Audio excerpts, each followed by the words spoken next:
Olá, o Conversas Corajosas ganhou força. Depois de muitas conversas, de cortes, de vocês curtindo, perguntando um pouco mais, eu me senti na obrigação de trazer pessoas profundas para conversar com a gente, mas de uma forma na íntegra, da conversa inteira. Então, hoje eu trago aqui uma pessoa muito especial que me despertou um interesse genuíno. A gente não se conhece pessoalmente, eu sou uma admiradora do trabalho dela. A gente não se conhece pessoalmente, né, Leia? Isso. Mas eu tive interesse, falei, tem que ser ela. Eu estou fazendo uma especialização em uma formação em psicanálise, estou começando, estou engatinhando. E quando a Leia apareceu para mim, eu pensei, gente, eu preciso levar isso para Conversas Corajosas e fazer com que ela converse com a gente e conte tudo que ela tenha a dizer. Obrigada, tá, Leia, por estar aqui com a gente. Prazer é meu. Leia, já que eu comecei falando, olha, a gente não se conhece pessoalmente, eu quero descobrir um pouco mais sobre você junto com as pessoas que vão nos assistir. Me conta um pouquinho sobre você. O que você acha que é interessante a gente saber logo assim de cara? Bom, de cara é importante saber que eu sou uma mulher preta, periférica, né? Isso não é militância, isso é fato. E é claro que isso influencia nas minhas escolhas, nas minhas demandas, nas minhas opções, é óbvio. E eu sou professora desde muito jovem, sou professora desde os 14 anos de idade. Sei que isso é possível, mas aconteceu assim, né? Aham. Escolinha de bairro, sempre tem a tia, né? A ajudante da tia. E isso me fez professora desde muito cedo, de ser tia Leia.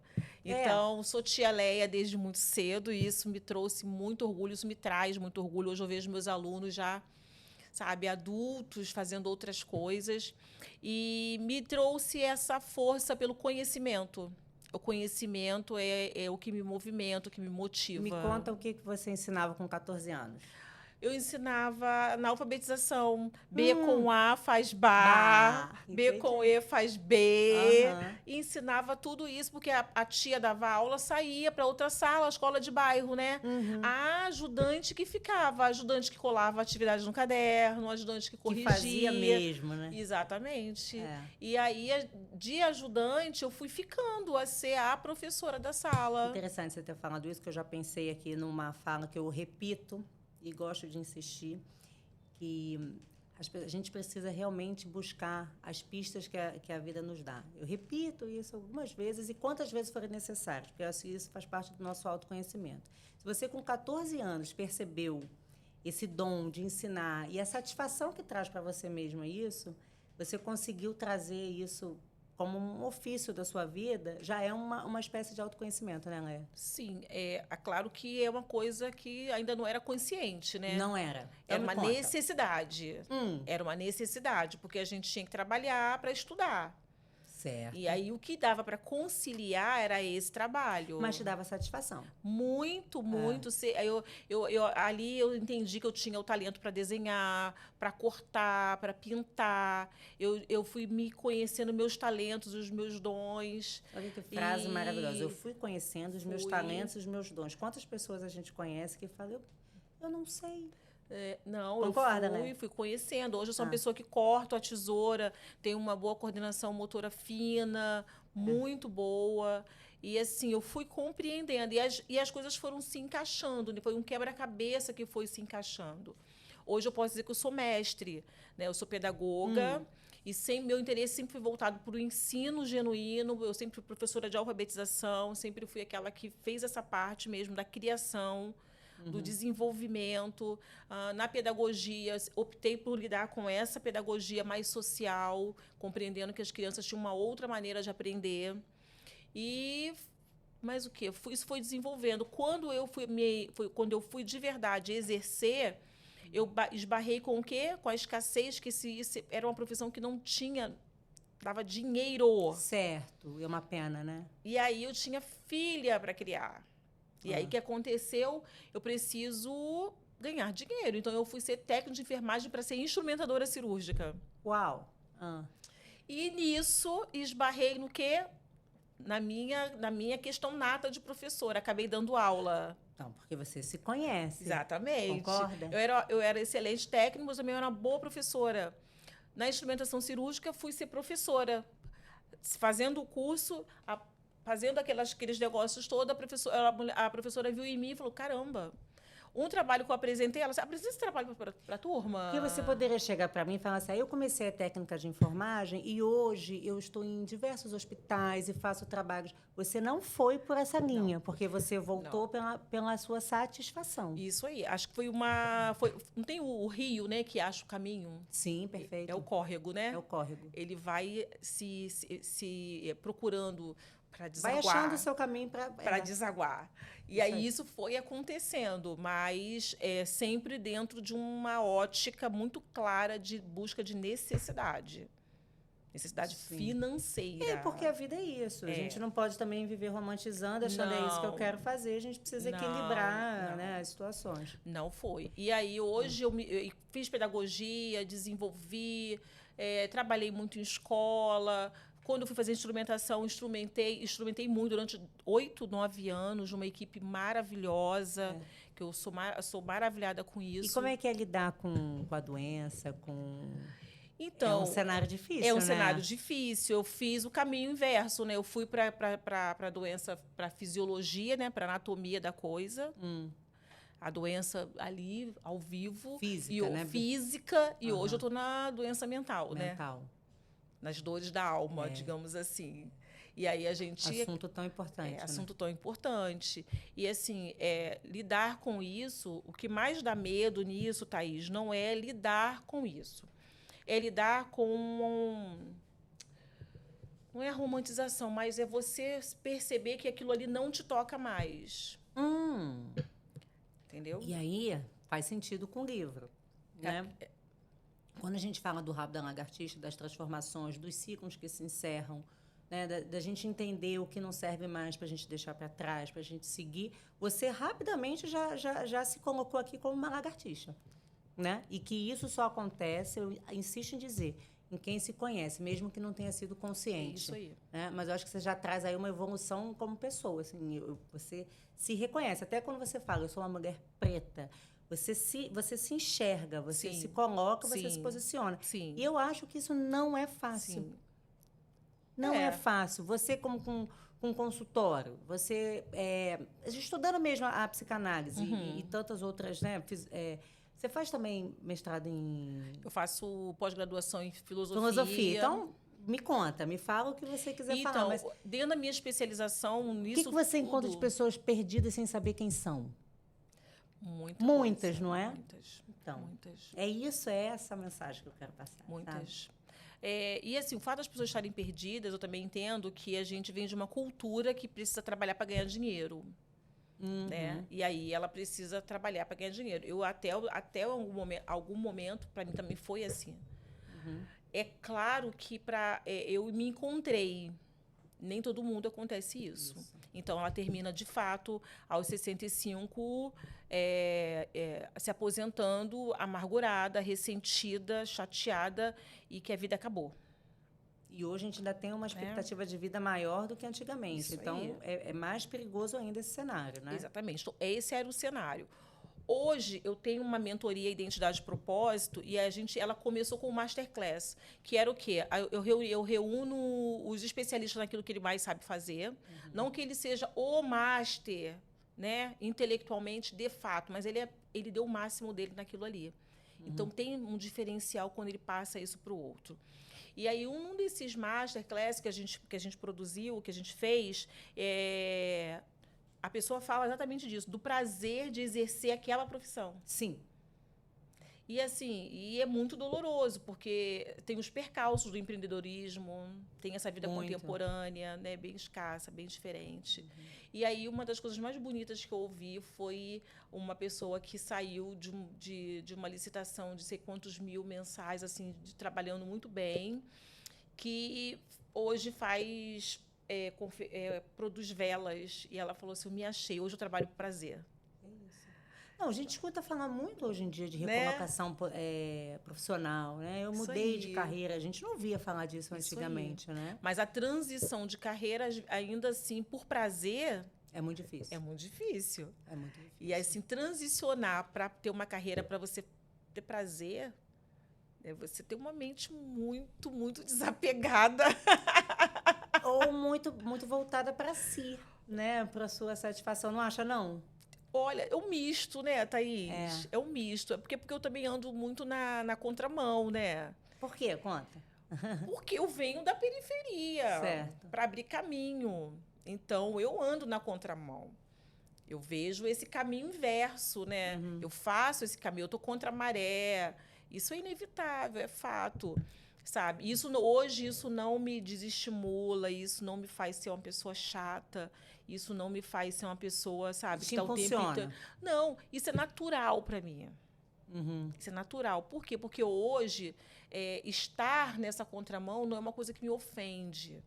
Isso é fruto de terapia, é fruto da psicanálise. Fruto da psicanálise. Isso E sim. como é que você chegou na psicanálise? Por quê? Porque eu queria muito atender melhor a mãe dos meus alunos. Legal. Eu queria ser uma ouvinte melhor, porque eu sabia que eu era uma boa professora, eu sabia que eu era uma excelente pedagoga, eu sabia que meus alunos eles eram muito bons, eu era uma boa coordenadora, eu sabia que eu era uma excelente instrumentadora cirúrgica, eu sabia que eu era muito boa. Mas eu queria ser boa nisso aqui, nessa fala Por quê? com O que você as acha minhas que- mães. O que você acha que uma mãe precisa de tanto ser entendida, como ser desenvolvida, como ser ouvida? Acolhimento. A mãe precisa de A acolhimento. mãe precisa de acolhimento. Porque a gente está acostumado muito a lidar com a mãe no julgamento. Sim. Onde a mãe estava? Essa mãe não viu isso? Não é possível. Isso é hora. A mãe não assinou agenda. A mãe não sei o que lá. E é assim, a mãe, A mãe. a mãe. Esse pai, essa família, ela não é acolhida, ela é julgada, porque ela é uma estatística, ela é um número, ela é dinheiro que roda nas instituições. Ah, não, mas a instituição é ótima, porque ela tem ali o acolhimento da psicologia. Sim, mas ainda assim ela não é acolhida. A criança é acolhida e a família ela é alcançada como consequência, porque precisa chegar na família para que essa criança tenha uma entrega de excelência, certo? Certo. Então, ainda assim, não é a família. E É. eu senti essa necessidade, sabe? E o que você acha? Tem algum caso que você lembra? O que você acha, assim, que você conseguiu melhorar com alguma mãe em relação ao acolhimento mesmo? O que a mãe precisa? Que tipo de acolhimento? Até uma história para contar mesmo. Olha, eu trabalhei muito tempo com creche. E a mãe que traz o filho, ela precisa que a creche abra às 6. A creche abre às 8. Isso é horrível. E muitas vezes eu combinava na metade do caminho, sabe? E pegava a criança na metade do caminho. Outra coisa, a creche fez às 5h30, 6 horas depois do jantar. A mãe só sai do trabalho às 6, até ela atravessar tudo, chegar às 7, 7h30. Mas essa é a professora. E aí a gente fica pensando o quê? Algumas pessoas eu fiz amizade até hoje. Até hoje eu tenho amizade com essas mães, com essas crianças, me chamam de tia. Porque eu falei assim, bom, então você pega ela na minha casa? Levava para minha casa. Fizemos uma coisa extra, sabe? Por que você acha que você tem esse acolhimento? Da onde veio isso, assim? Olhando um pouco lá de trás, se você quiser contar. Porque é nato seu, né? O acolher, o cuidar. É natural da mulher. A gente sabe disso, que a mulher já tem isso, porque isso já é também imposto, né? Que a mulher tem que cuidar, A mulher que não cuida é estranho, né? Já é julgada, concorda? Já é julgada. É julgada, não é que seja estranho, Como mas assim? é julgada. Mas aí, por que você acha que isso é tão latente em você? Porque quando eu assisto as suas aulas, eu vejo muito você falando da infância. E aí eu lembro da minha, mexe muito, despertou muito sobre a minha infância. E vejo muito também a minha relação com a minha filha, né? E aí eu penso, por que eu tenho essa característica? Então, eu trago isso assim, se você quiser falar, fique à vontade, é uma questão pessoal, mas eu acho que a palavra que você tem falado aqui, desde que a gente começou a conversar, é eu cuido, eu acolho, eu protejo, eu olho. Alguma coisa dessa Leia Eu acho que lá de trás ficou latente. Ficou latente. Eu ontem estava falando, sábado estava falando na mentoria lá no evento, uma coisa muito interessante. Eu acho que saiu muito natural e depois isso reverberou. Nós precisamos de pessoas. Sim. Mas a gente viveu um mundo de isolamento, a gente vive num mundinho muito único nosso, né? De isolamento, de vergonha, de esconder nossas dores. Sim, esconder as dores. Sabe? De esconder as dificuldades, as vulnerabilidades. E isso faz com que a gente fique sempre com o pé atrás, né? De pessoas. E ter essa consciência de que a gente precisa de pessoas e de que pessoas fizeram diferença na nossa vida, eu acho que faz total diferença.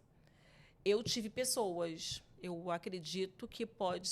Não sei, teve pessoas pensando. que te acolheu, Tive. que virou um modelo de referência de como ser uma pessoa boa. Eu não sei nem se eram esse modelo. Não sei, eu não saberia te falar exatamente com essa frase. Mas eu posso te falar que fizeram a diferença.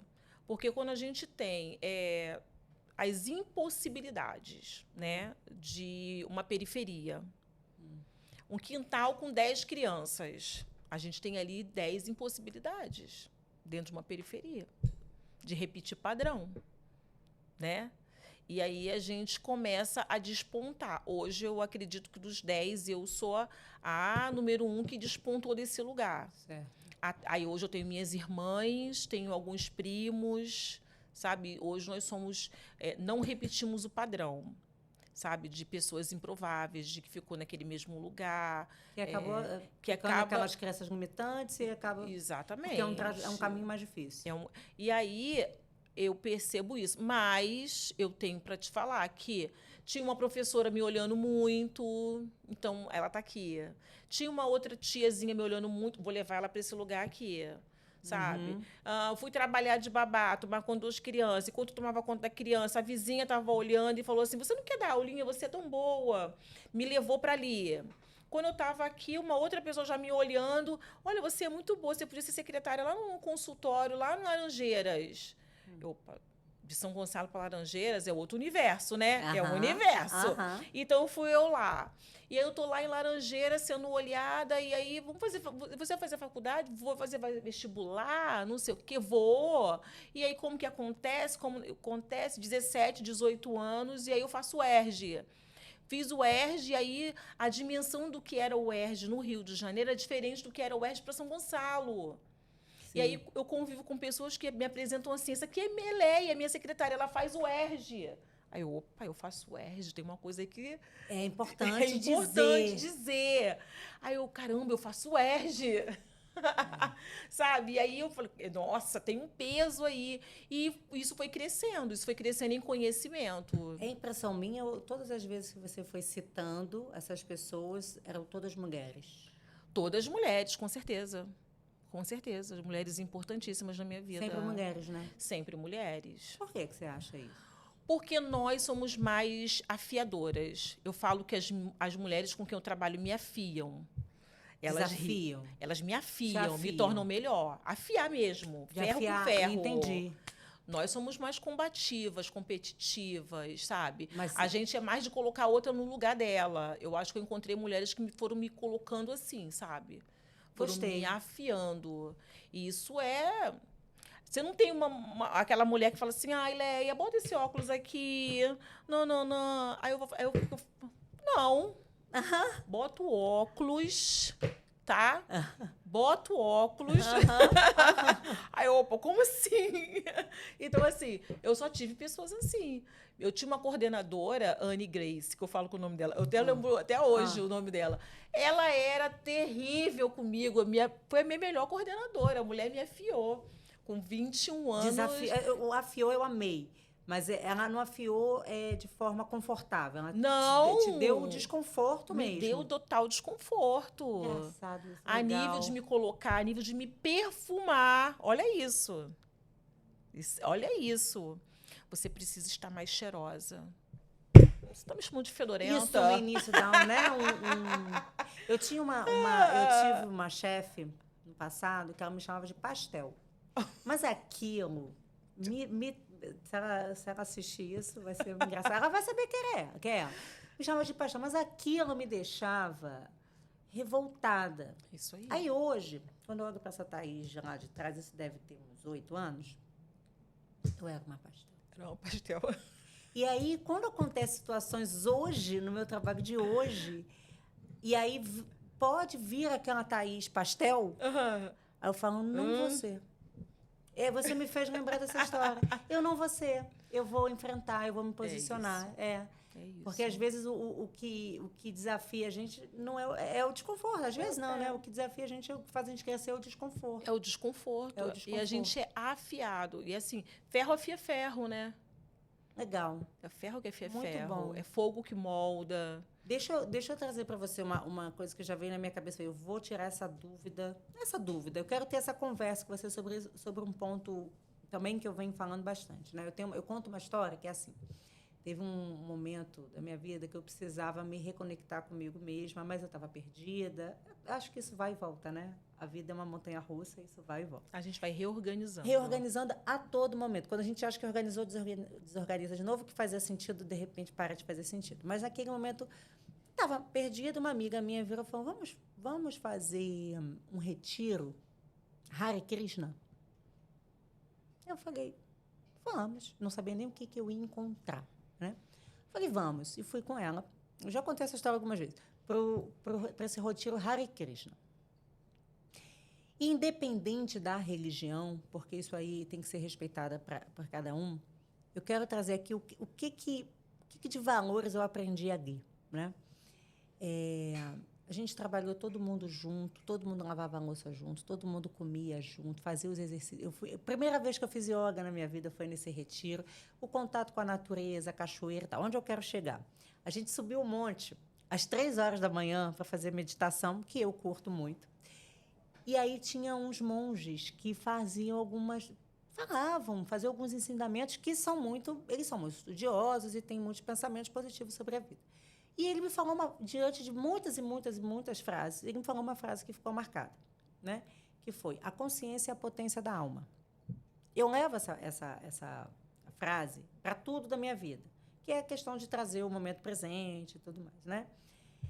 E aí, quando eu comecei a estudar psicanálise, você ficou bastante tempo falando sobre o inconsciente, sobre estar tudo no inconsciente. Eu falei, meu Deus, mas eu tô pontuando tanto a consciência e a potência da alma, mas é a consciência... Me fala aí, é a consciência de saber até o que está no nosso inconsciente, é isso? O que você conseguiria me dizer? Porque essa frase me marcou, e essa frase está no meu livro, essa frase está estampada em tudo que eu divulgo, sabe? A questão é que, sim, a consciência é a potência da alma, fato, verdade. Mas aí, o que tem na sua consciência? O que tem na sua consciência não é de verdade a sua história. Dentro da abordagem psicanalítica... Né? Dentro dessa nossa abordagem psicanalítica. Tá bom. De repente, os monges têm uma outra percepção nesse nível. Aí a gente precisa entender que existem as correntes, né? E as frentes de pensamento. Vamos sair da caixinha do rótulo de monge? Vamos pensar. Vamos lá. Vamos construir. Eu gosto de falar isso. Vamos construir. Vamos construir. A gente tem a consciência, né? Que é esse hoje aqui. Tudo que a gente falou... que eu falo quando eu cito sábado, quando eu cito ontem, eu estou no meu pré-consciente, né? No meu subconsciente. É aqui nessa linha intermediária entre inconsciente e consciência. Então, as caixinhas, as memórias estão ali. As lembranças, né, estão ali. Quando eu busco e lembro, ela está ali. O inconsciente é aquele lugar que eu não acesso. Não acesso. Não acesso. Ele, dentro da abordagem, nossa abordagem de trabalho, a gente não acessa. Ele se manifesta. E aí, nesse ele se manifesta, a gente vai estruturando a vida e vai tentando compreender. Mas quando o inconsciente se manifesta, a consciência, quando afiada, ela consegue se revelar? Ela consegue... Então, a gente precisa que ele, quando ele se manifesta, esse material vem para a consciência. É isso. E aí, na consciência, a gente faz uma coisa que a gente chama de elaboração. Aí a gente consegue elaborar. Elabora. Então, e a aí, consciência sim, é a potência da alma. É a potência da alma, mas, o que você tem na consciência? Dependendo do que você tem na sua consciência, ela não vai ser só a potência da alma. Na verdade, ela pode ser também a sua destruição da sua alma. Vai, Ela desenvolve, pode vai. ser o afundamento da sua alma. Por quê? Porque todas as vezes, todo o seu material de registro, de construção do seu ser, esse material traumático e reprimido, ele está no seu inconsciente. Porque a mente fez esse trabalho como defesa, né? A gente entende tudo isso nessa abordagem. Então, assim, hoje a gente ainda tem reações minhas de um material que está retido no meu inconsciente. Mas quando você tem essa reação e você fala, isso não está no meu consciente, por que eu tive essa reação? E você faz essa elaboração, você não traz ela? Mas isso eu, Leia, analisada, psicanalista. Então, eu, Leia. Agora, a nossa volta, as pessoas à nossa volta, não. Mas Elas não têm. mas se as pessoas começarem a entender a importância de se conhecer, de buscar sobre si, de elaborar e de entender as suas reações. Então, dentro da abordagem psicanalítica, pode ser que ela tenha toda essa consciência. Mas existem outras frentes de crescimento do ser humano. Então, a gente hoje lida com essas possibilidades. Se meus vizinhos, meus amigos, todo mundo analisado, todo mundo legal, né, fazendo terapia, aí vai ser legal a beça. Mas mesmo fazendo terapia, as coisas ainda ficam cheias de nó, né? Precisam, né? Porque a gente não dá conta disso. A gente não dá conta. A gente não dá conta.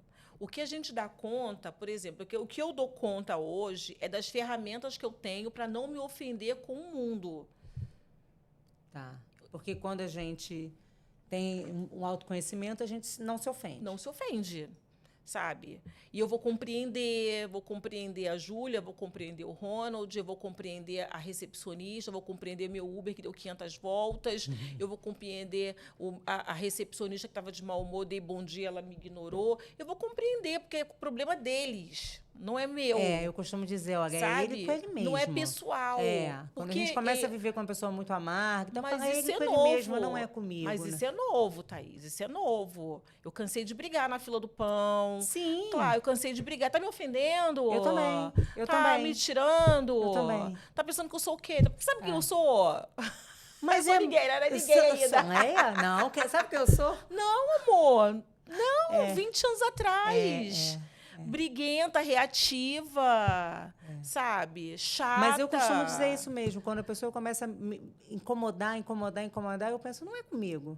Eu não isso quero. É novo, mas isso é muito novo. Mas isso é o autoconhecimento sobre a gente. Como a gente quando tem alguma coisa que começa a tirar a gente do sério, a gente precisa ter por que está tirando do sério. Mas isso não é autoconhecimento? Mas isso é novo.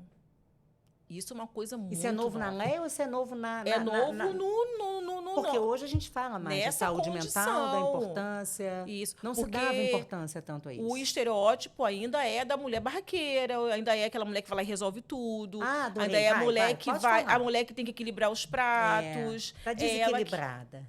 É aquela mulher que é maluca, ela dá conta de tudo. Então, assim, essa mulher que não é comigo, depois a gente resolve, vou pensar e te respondo depois, essa mulher, ela é uma mulher muito nova. Isso é uma mulher muito atual, sabe? Adorei, é verdade. Ela é uma mulher muito atual, porque, assim, eu já tenho, o quê? 53, e eu vejo que eu só tenho 10 anos dessa Leia Firmiano, que isso não é comigo, sabe? Isso me diz respeito. Mas isso é maravilhoso. Sim, é maravilhoso. E não é para isso que a gente está conversando aqui? Claro. É isso, né? Isso. E essa é a ideia do meu livro também. Eu não sei se eu te contei, eu escrevi esse livro no meu puerpério. Você falou. Contei esse livro no puerpério. Que é um momento que a gente está... Aí sim, estamos completamente desequilibrados. Hormônios desequilibrados. É um momento muito delicado de transformação. E vamos falar de puerpério é uma coisa muito nova. Muito nova. Era resguardo. Você está de resguardo. E o resguardo. E aí o resguardo que você podia fazer tudo, né? Você se virava depois de 7 dias. Tem que fazer, E aí falar puerpério, sabe? O baby blue. Mas é um respeito a gente, né? É tudo muito novo. E assim, nós evoluímos, crescemos. Isso é maravilhoso, isso ainda vai se desenvolver muito, mas é uma coisa muito atual, sabe? É uma coisa muito atual. E, assim, ainda temos ainda nossas crises, nossos monstros, porque a gente não bateu aqui, ó, igual aquele reloginho do Ben 10, bateu e se transformou, resolveu. Não, Não, mas eu até gosto também, que tem essa profundidade, essa elaboração, esse momento. Eu até gosto disso, tá? isso é muito novo. Eu gostei disso que você falou. Uma outra coisa que eu vim pensando também no caminho, quando eu vim conversar com você, que você, voltando, né, você fala muito da infância. Está tudo lá, né? Tá A tudo lá. construção está toda lá, a formação do indivíduo é de 0 a 7 anos. E aí, uma coisa que fica na minha cabeça. E depois dos 7? A gente tem O que a gente faz? A gente tem modulação e tem modulação daquilo que foi construído, né? Daquilo que foi constituído, que a gente chama. Aí, por exemplo, a criança muito birrenta, muito manipuladora, você vai educando, né? Vem a educação propriamente dita. Se é algo que você precisa desconstruir, você vê a mãe aos 7 sendo mais firme. Não, não, não, não, não. Porque de 0 a 7 deixou. Deixou, de uma certa forma. E aí é o resultado. Mas aí, outra coisa que eu penso. Mas, de certa forma, a mãe, a mulher, a gente erra. E a gente deixa.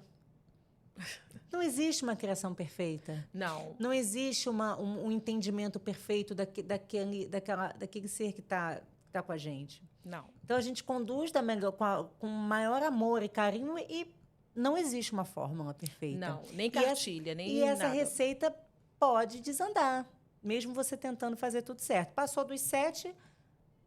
Já formei aquilo. Mas aí a gente está falando de uma coisa teórica, né? A gente está aqui divagando em cima de uma teoria, porque na prática a gente tem as questões do cotidiano que não são assim tão simples assim.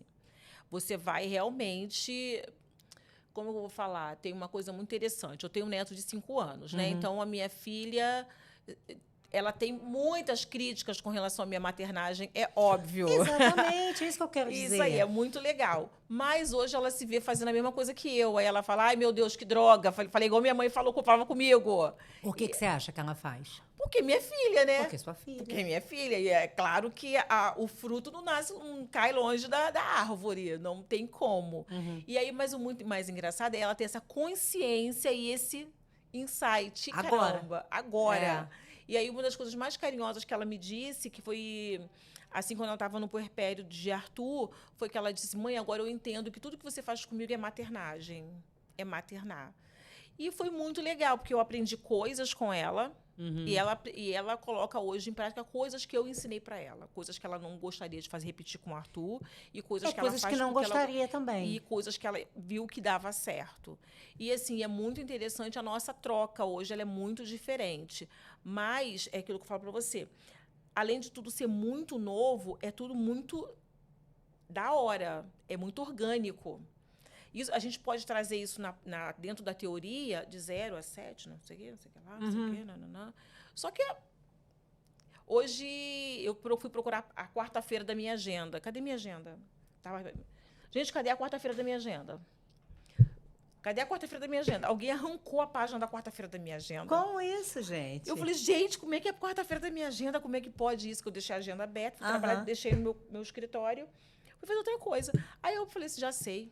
Porque ontem João me levou na geladeira para me mostrar os desenhos que ele fez. João é o de 2. Seu neto, de 2 anos. De 2 anos. Eu, ai, que lindo, que lindo, que lindo, que lindo. Quando já sei. Arrancou a página, quarta-feira. A minha quarta-feira estava toda desenhada na geladeira. Você nem percebeu. Eu não tinha percebido. Viu?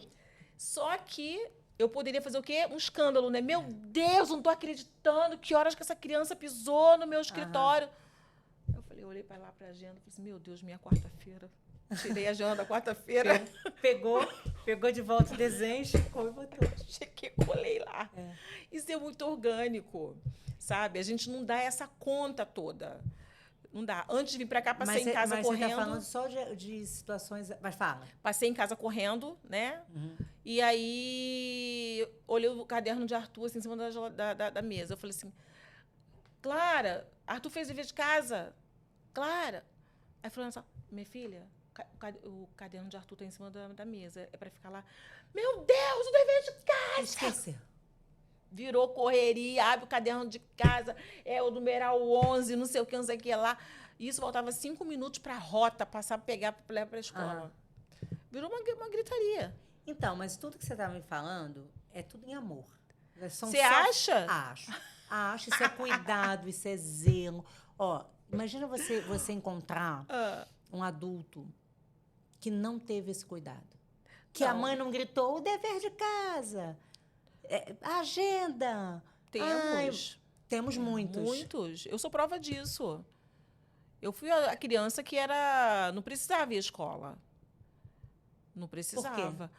Porque não era prioridade da periferia. E como você E a transformou escola? isso? É isso que eu quero Então, saber. pessoas. Pessoas. Ela é boa. Ela é boa. Então, o lápis. Ela é boa, então eu vou te dar uma borracha. Ela é boa. Minha mãe estudou até a 4ª série. Né? Então, assim, para ela, o entendimento dela é que até a 4ª série estava tudo bem. Quando nós chegamos na 4ª série, não precisava mais. Mas aí eu tinha pessoas... Mas ela acreditava que aquilo ali era o certo para você. Aquilo ali, o que era o certo? Estudar até a 4ª série, depois não precisava mais. Ela entendeu que aquilo era o ideal. Desde que trabalhasse, a gente tinha que render.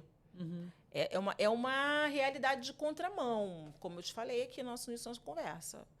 Hoje eu entendo que tudo isso, hoje a neurociência, a neuroeducação, a neuropsicanálise, hoje cada passo que eu dou de aprofundamento, eu entendo exatamente do meu processo das minhas irmãs e dos meus irmãos. Hoje a gente entende perfeitamente, sabe? Mas um adulto que chega no seu consultório com 40 anos, que teve uma infância de abandono, que teve traumas durante a vida, e aí chega todo cheio de nós. Tem que modular com 40 anos. Tem que elaborar. Aí... Não tem mais modulação. O que tem é uma nova construção. Nova construção. É bem mais difícil, né? Vamos lá. Os arquitetos falam que fazer uma reforma é pior que construir. Tá. Né? Então, eu acredito que não. Eu acredito que construir é mais simples. Quando você fica querendo, vou reconstruir minha vida, vai reconstruir com base em quê? Vamos lá. Com base em tudo aquilo que você precisa elaborar, que ficou estragado, um casamento, um divórcio, uma amizade, uma fofoca. Você vai reconstruir, é porque você tem um alicerce pronto. Tá. Vai reconstruir com o alicerce da dor? Eu preciso resolver essa dor aqui para construir de novo essa amizade? Então, é mais complicado. Porque o que a gente fala? Você não é mais o mesmo. É cristal. Relacionamento é cristal. Tudo é cristal. Você precisa...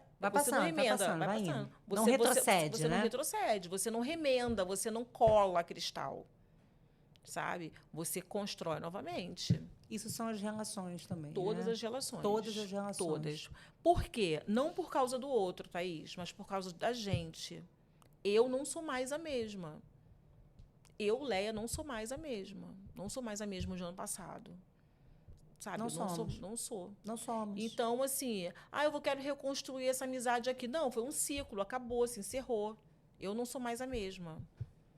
Mas a amizade era linda. Sim, a amizade era linda.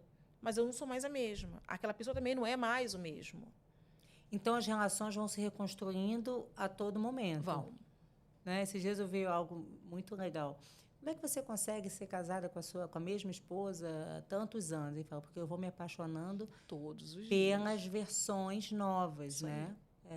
É isso. Exatamente isso. Porque a gente para de romantizar algumas coisas. Tem que parar, né? Porque a relação... Por favor, e vamos investir nas relações. Casamento é um investimento de amor.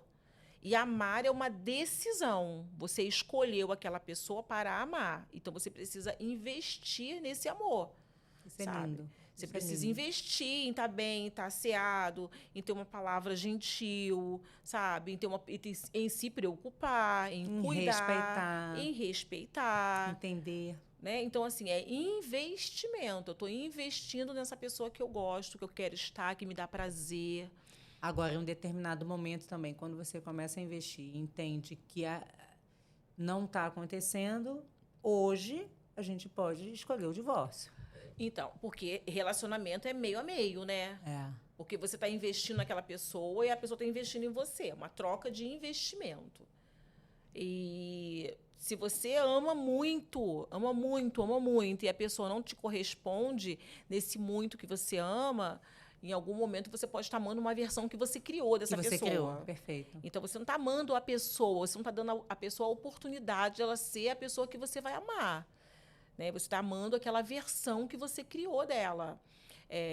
Um dos equívocos hoje dos relacionamentos conjugais e de De amizade amizade também, também né? é que a gente está trazendo pessoas e aí tem essa coisa esquisita de que o outro tem que fazer a gente feliz.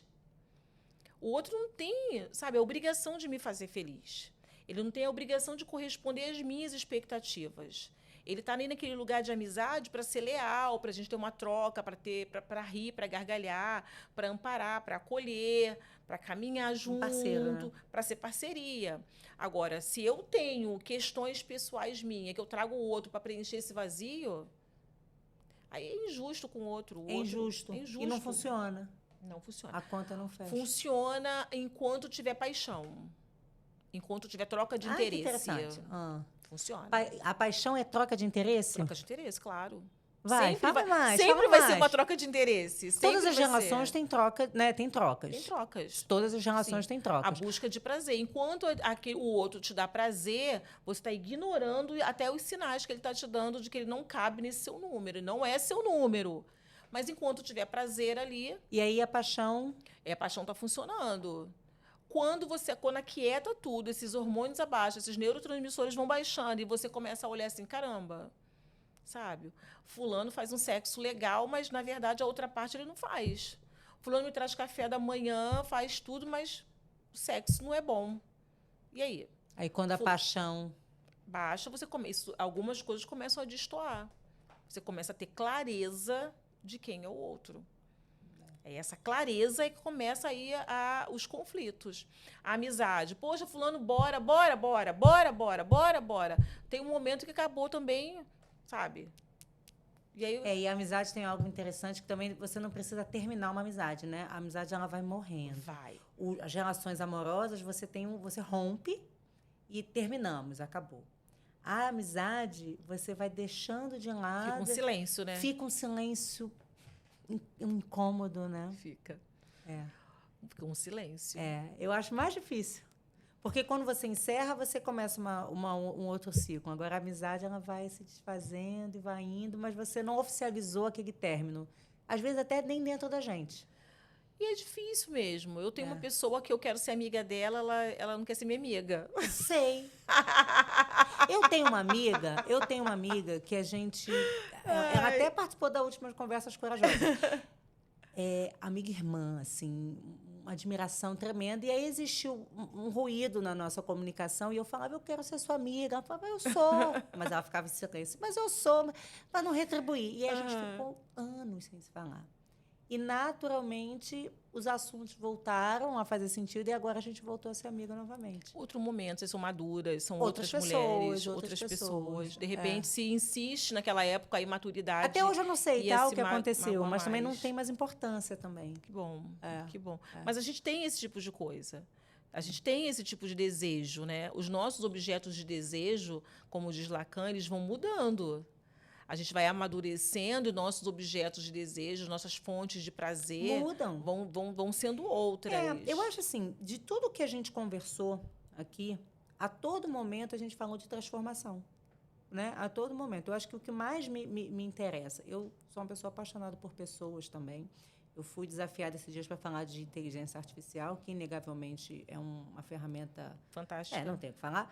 Mas pessoas... Gente, sentimento, elaboração do que somos, transformação. E eu bato na tecla do Rabo da Lagartixa, do livro, e isso serve para a minha questão pessoal, que é entender as nossas versões. E aí o que eu percebo é que o tempo todo você falou de você falou do consultório, trouxe algumas teorias dos seus estudos, mas o tempo todo a gente se entendendo e se transformando, se entendendo e se transformando. Eu acho que essa é a mensagem que eu quero passar. A gente já está indo para o final, não sei se tem mais alguma coisa que veio na sua cabeça. Eu acho importante falar isso. Tem alguma mensagem Eu tenho mais uma pergunta, mas antes de fazer a última pergunta, que é provocativa, a gente não ensaiou. Tem alguma mensagem que você acha importante? Olha, eu vim aqui falar de mim, estou nessa tarde aqui com a Thaís. Eu acho que eu não posso passar por aqui sem falar. Tem alguma coisa ou você acha que já falou tudo? Olha, eu acho que eu já falei tudo, mas eu acho que eu gosto e eu falo, mentoria, falo. Quando eu tiver oportunidade, eu falo que conhecimento, sabe? O conhecimento ele é transformador. E o conhecimento que transforma é aquele que te atravessa primeiro, sabe? Eu posso trazer várias teorias aqui e falar com eloquência e técnicas de oratória, várias técnicas de convencimento que ainda existe, né? Hoje persuasão. Hoje nós temos os coachings, são maravilhosos, tá? São maravilhosos. Cada um no seu quadrado, são maravilhosos, porque os caras estudam a beça. Vamos parar de a gente querer retalhar aquilo que a gente não conhece. Excelente. Sabe? Vamos parar com isso. Os caras trabalham a beça, sabe? Precisamos entender que é uma técnica pontual. Eu não sou coach, mas eu sou uma admiradora. Tá tudo bem. Gostaria de ter vários ao meu lado. Um coach aqui, um coach aqui, um coach aqui, um coach ali. É bem fácil, eu só indo, linda para brilhar. Mas, enfim, os terapeutas são maravilhosos, as abordagens. Tudo isso é fruto de conhecimento, sabe? E aprender dá trabalho à beça, sabe? Dá trabalho à beça. Teoricamente falando, intelectualmente falando. Deixar de ser uma pessoa rasa de conhecimento e de alma também é muito difícil. Mas é necessário e fundamental. Necessário. E fundamental. Adorei. Porque o conhecimento, ele primeiro atravessa a gente, sabe? Eu gosto de falar para as meninas que eu dou aula, fala de você. Fala de como isso aqui te transformou.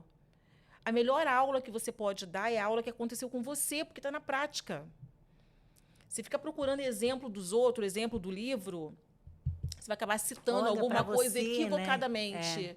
Traz para você como que isso aqui te atravessou, sabe? Aprende com você, aprende com a sua trajetória. A nossa trajetória ela está marcada por várias transformações que a nossa teoria ela vai respaldar, a física quântica vai respaldar, sabe? Se você muito legal. Se você olhar cada teoria, ela é um desenrolar de uma outra teoria. Então, você vai vendo situações e você vai olhando. E é maravilhoso. É maravilhoso. Por quê? Porque tem conhecimento e profundidade. Conhecimento e profundidade. E aí eu gosto dessa aqui, então eu tenho uma teoria, eu tenho profundidade nisso aqui. Agora, o conhecimento é ele que vai transformar. Ele vai provocar mudança, vai provocar movimento. Adorei. Você não fica no mesmo lugar, sabe? Você pode até não ter hoje condições de mudar de cidade, de bairro ou de casa, mas a sua mente mudou. A sua mente mudou. Não ocupa espaço, né? Conhecimento não ocupa espaço. E nessa trajetória de que o que muda meu comportamento é o meu pensamento, e quem muda meu pensamento é o meu conhecimento, então Ai, amei. Amei. Você fica ali por conhecimento, sabe? Talvez essa mensagem tenha falado, tenha batido aqui dentro várias memórias, né, do que eu já ouvi falar, do meu pai que sempre falou isso, minha mãe, tudo que eu falo, minha mãe fala, estude, minha filha, estude. Eu tive uma professora que falou, conhecimento não ocupa espaço. Então, e hoje em dia a gente tem essa cobrança de ser produtivo o tempo todo. Vamos usar isso, então, para estudar? Né? Não, é para estudar. Porque estudar a gente não perde tempo, a gente não perturba ninguém quando a gente está estudando, a gente só faz bem para a gente faz bem para o outro, com certeza. Com certeza. Eu não imaginava que seria essa mensagem. Foi muito, muito... Me tocou. Eu quero fazer o seguinte, eu quero aproveitar, para finalizar, eu quero aproveitar que eu estou com você aqui. Eu não sei qual é a linha que você segue da psicanálise, mas eu vou te provocar a fazer o seguinte. De tudo que a gente conversou aqui, se você tivesse que terminar uma sessão e tivesse que fazer aquela pausa lacaniana, aquela pergunta final, provoquei? Vai pensando. Tô pensando. Como é que você encerra? Do que você conversou aqui com a gente, conseguiu me ver? Porque eu tenho certeza que você já tem esse olhar, né? Qual pergunta que você deixaria final? Eu não vou responder, mas qual pergunta poderia ser para mim, mas para o autoconhecimento, sabe? Qual pergunta que você deixaria para eu ficar pensando, para a Júlia ficar pensando, para o Ronald ficar pensando, para quem estiver assistindo? Que pergunta sobre que você deixaria? Realmente. Te peguei de surpresa. Realmente. Vamos lá. Na nossa pausa. Na nossa pausa. Vamos lá. Tem alguns exemplos, você lembra? Ao encontrar várias mulheres, né, com várias situações, o que ainda não foi elaborado, de que precisa ser elaborado em você para que te trazer autoafirmação. Vamos lá. O que você ainda precisa de validação? O que você ainda precisa de validação? Isso aí. Porque diante de tantos espelhos e de tantas luzes, focos, holofotes, falas, somos todos espelhos, né? Sim. O que ainda precisa de validação? De validação. Tá, já comecei aqui. Muito bem. Muito obrigada, tá, Neia? Muito obrigada, de verdade. Você me ajudou aqui a elaborar algumas coisas. Eu tenho uma admiração muito grande. Obrigada. Que eu possa aprender muito com você ainda, agora que eu fiquei sabendo dessa veia de professora. Temos muitas aulas ainda no curso? Olha, eu sou professora da FATEF, a FATEF faz que manda a agenda, eu nunca sei acho que eu tenho mais aulas ainda suas para assistir, vou fazer umas provas ainda. Eu tenho meu calendário com CESA, que é um outro centro também de estudos, e lá eu desenvolvo outros cursos também. E fala a sua rede social também, para quem quiser te seguir. Psi, @ Leia Firmiano, é o meu Instagram. Tá, eu vou marcar também no episódio. Isso. Tudo mais. E é muito legal, eu gosto dessa conversa, eu gosto dessa coisa leve, de muito riso, muita gargalhada. Outro dia alguém passou em frente à minha porta e falou assim, nossa, que vontade de entrar. Só para rir. Só para rir. Eu falei, é isso.